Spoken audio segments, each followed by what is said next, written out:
స్వచ్ఛత అంటే నందిని. నందిని పాలు మరియు పెరుగు.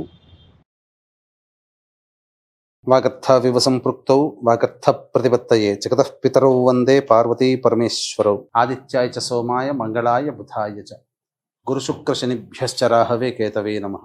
శృంగేరి జగద్గురు పీఠాధిపతులకి, కంచి పీఠాధిపతులకి నమస్కారములు తెలియజేసుకుంటూ కార్యక్రమాన్ని ప్రారంభిద్దాం. ద్వాదశ రాశులలో భాగంగా మే 18వ తారీఖు నుంచి 31వ తారీఖు వరకు ఈ 12 రాశుల వారికి ఏ విధంగా ఉండబోతుందో తెలుసుకునే ముందు గ్రహ సంచారం గురించి తెలుసుకుందాం. మేషంలో బుధుడు, వృషభంలో రవి, మిథునంలో గురువు, అలాగే కర్కాటకంలో కుజుడు స్తంభించి ఉండడం.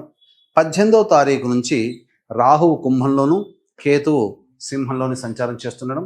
మీనరాశిలో శని శుక్రుల యొక్క సంచార ప్రభావం వెరసి చూసినట్లయితే వీక్షించేటువంటి ప్రేక్షకులకి ఒక అద్భుతమైనటువంటి యోగము ఈ మే 18, 19, 20వ తారీఖులో నుంచి చూసుకుంటే రాహుకేతులు అనగా రాహుకేతుల మధ్య మొత్తము సప్తగ్రహాలు బంధింపబడి ఉండడం, కాలసర్పదోష ప్రభావము మే 18వ తారీఖు నుంచి ప్రభావం ప్రారంభమైంది. ఇక ఈ 18వ తారీఖు నుంచే గ్రహమాలికా యోగము 18, 19, 20వ తారీఖులో చూసుకుంటే గ్రహాలన్నీ వరుసగా ఒక రాశిలో ఒక మాలగా ఉండిపోయింది. 18వ తారీఖు నుంచి 20వ తారీఖు వరకు మొత్తం గ్రహాలన్నీ ఒక్కొక్క రాశిలో ఉన్నాయి. అనగా సప్తగ్రహాలు మొత్తము 1, 2, 3, 4, 5, 6, 7, 8 రాశుల్లో మొత్తము నవగ్రహాలు 8 రాశుల్లో స్థిరపడి సంచార ప్రభావం అనేటువంటిది ఉంది. కాబట్టి గమనించగలరు. మే 18వ తారీఖు నుంచి 31వ తారీఖు వరకు మకర రాశిలో జన్మించినటువంటి వారికి ఏ విధంగా ఉండబోతుందో తెలుసుకునే ప్రయత్నం చేద్దాం. మకర రాశి వారికి శని యోగకారకంగా ఉన్నాడు. ఏలినాడు శని దోష ప్రభావం తొలగిపోయింది. అయితే ప్రధానంగా బుధుడు యోగించేటువంటి పరిస్థితి, శుక్రుడు కూడా యోగకారకత్వమే. కాకపోతే దైవ బలమే తక్కువగా ఉన్నది. మే 15 నుంచి గురువు షష్టమ రాశిలోకి ప్రవేశం చేసిన దారభ్యత, గురుబలం తక్కువగా ఉన్నటువంటి కారణం. కాబట్టి మీ దగ్గర ఉన్నటువంటి డబ్బుని మీరు పొదుపు చేసుకునే ప్రయత్నం ఇప్పటి నుంచి చేయండి.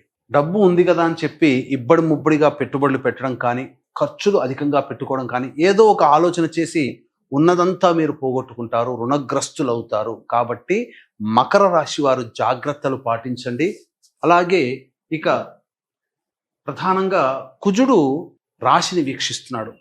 కాబట్టి పోటీ తత్వంతో మీరు ముందడుగు వేస్తారు. ఆ పోటీ తత్వంలో మీరు పాజిటివ్ వేనే ఎంచుకోండి, నెగిటివ్ వే మాత్రం వెళ్ళకండి. అధిగమించే ప్రయత్నంలో మీరు డబ్బుని, పరపతిని అన్నీ కోల్పోతారు. కాబట్టి పాజిటివ్గానే ఉండండి. కళ్ళున్న చోటికే కాళ్ళు వెళ్ళాలి తప్ప మనసున్న చోటికి కాళ్ళు వెళ్ళాలని మాత్రం అనుకోకండి. చాలా ఇబ్బందికర పరిస్థితులు, ఎందుకంటే గురువు అనుకూలంగా లేడు. ఇక బుధుడు అనుకూలమే. రవి మీకు జాతకరీత్యా ప్రధానంగా ముఖ్యంగా ఉద్యోగస్తులకైతే కాస్త ఇబ్బందికర పరిస్థితులు, తోటి ఉద్యోగస్తులతో కానీ అధికారులతో కానీ మాట పట్టింపులు పెరుగుతాయి. ముఖ్యంగా ఈ రవి ప్రభావం వలన ఈ మకర రాశిలో జన్మించినటువంటి వారికి తాపము ఎక్కువగా ఉంటుంది. అంటే ఒంట్లో వేడి ఎక్కువగా పెరిగే అవకాశాలు, తద్వారా అనీజీగా ఉండడం, వాతము పెరుగుతుంది. ఇది గుర్తుపెట్టుకోండి శరీరంలో. ఇక రాహుకేతులు అనుకూలంగా లేని కారణం, ఈ కారణం చేత ప్రధానంగా సమస్యలు అధికంగా ఉంటాయి. శుక్రుడు శని యోగించేటువంటి గ్రహం. ఈ యొక్క శుక్రుడు శని బుధుడు తప్ప మిగతా అన్ని గ్రహాలు కూడాను అనుకూలముగా లేవు. ఈ కారణం చేత ఆరోగ్యం పట్ల శ్రద్ధ వహించాలి, వృత్తి ఉద్యోగ వ్యాపారాల్లో శ్రద్ధ వహించాలి. అన్ని విధాలుగా సమస్య వచ్చినప్పుడు తగ్గి ఉండే ప్రయత్నం చేయండి. సమయం మనది కానప్పుడు మనము ఎక్కువగా పోరాటము అనగా అహంకరించకూడదు. అది గుర్తుపెట్టుకోండి. ఇక ఈ మకర రాశిలో జన్మించినటువంటి విద్యార్థులు కష్టపడితే తప్ప విద్యని పూర్తి చేసుకోలేరు. కాబట్టి కష్టపడితే కష్టే ఫలి, కష్టానికి తగ్గట్ట ప్రతిఫలం విద్యార్థులకి మాత్రం దక్కుతుంది, అందులో సందేహం లేదు. వివాహం కావాల్సినటువంటి అబ్బాయిలకి అమ్మాయిలకి మాత్రం కాస్త ఆలస్యం అవుతుందని విషయం గమనించుకోవాలి. ఈ సమయం అనుకూలంగా లేదు.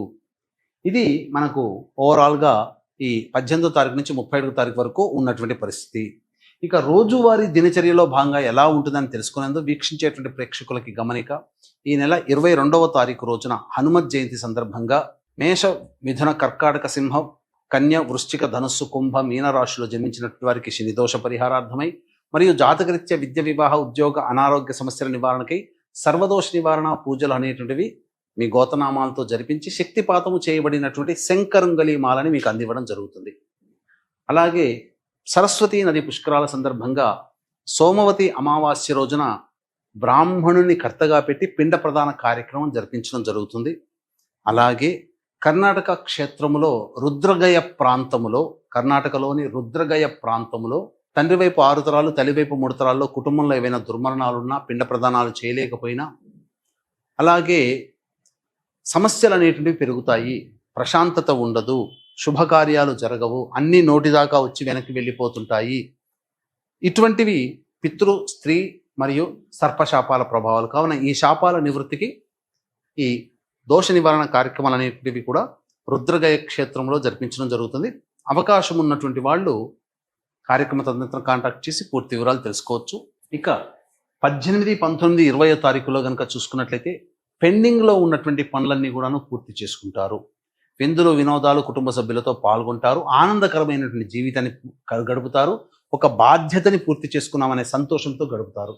21, 22వ తారీఖుల్లో గనక చూసుకున్నట్లయితే ప్రధానంగా ఈ సంబంధించినటువంటి కుటుంబ సభ్యులతో వాగ్వివాదాలు పెరుగుతాయి, స్థల వివాదాలు చోటు చేసుకుంటాయి, ధనపరమైనటువంటి సమస్యలు పెరుగుతాయి, ఖర్చులు అధికంగా ఉంటాయని చెప్పవచ్చు.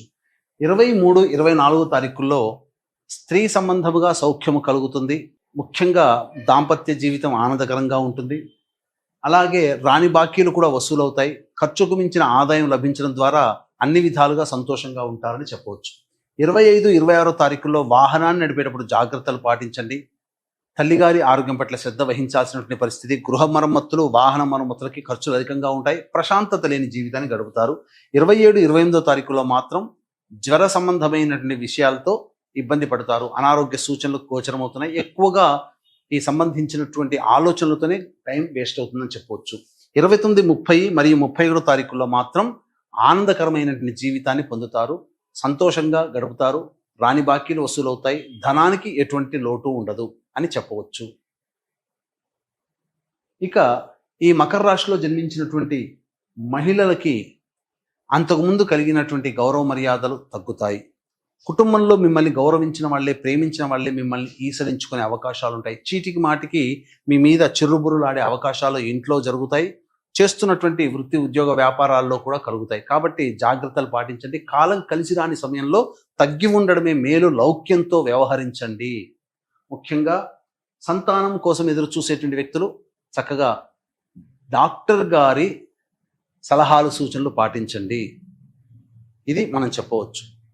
ఎందుకంటే సంతానపరంగా ఇబ్బందులు ఎదుర్కొనే అవకాశాలు ఉన్నాయి. వివాహం కావాల్సిన అమ్మాయిలకి మాత్రం కాస్త ఆలస్యం అవుతుందని చెప్పవచ్చు. అన్ని విధాలుగా మహిళలు, ఈ మకర రాశిలో జన్మించినటువంటి మహిళలు జాగ్రత్తలు పాటించండి అని చెప్పవచ్చు. ఇక ఈ యొక్క మకర రాశిలో జన్మించినటువంటి వాళ్ళు సమస్యల పరిష్కారం కోసం ప్రతిరోజు కూడా దత్త కవచం, కాలభైరవాష్టక పారాయణం రోజుకి 3 సార్లు పఠించండి. ఇప్పుడు చెప్పినటువంటి సమస్యల కంటే ఇంకా విభిన్నంగా మీ యొక్క జీవితం ఉంది అని అంటే మీ యొక్క జన్మ జాతకంలో నడుస్తున్నటువంటి గ్రహ దశాంతర దశల ప్రభావాలు. కావున దగ్గరలోని మంచి ఉపాసనాపరులైనటువంటి జ్యోతిష్యులని సంప్రదించి వారి సలహాలు, సూచనలు కనుక పాటించినట్లయితే మరింత మెరుగైనటువంటి జీవితాన్ని పొందుతారని తెలియచేయవచ్చు. అలాగే ఈ నెల 22వ తారీఖు రోజున హనుమత్ జయంతి సందర్భంగా జరిగే సర్వదోష నివారణ పూజల హోమాల్లో పాల్గొని శక్తిపాతం చేయబడినటువంటి శంకరంగలి మాలని సొంతం చేసుకోండి. సరస్వతీ నది పుష్కరాల సందర్భంగా కాళేశ్వరంలో జరిగేటువంటి బ్రాహ్మణుని కర్తగా పెట్టి పిండ ప్రదాన కార్యక్రమాలు జరిపించడం జరుగుతాయి. అందులో నమోదు చేసుకోవచ్చు.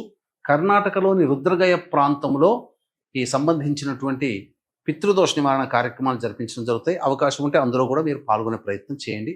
సర్వం శ్రీ ఉమామహేశ్వర పరబ్రహ్మార్పణమస్తు.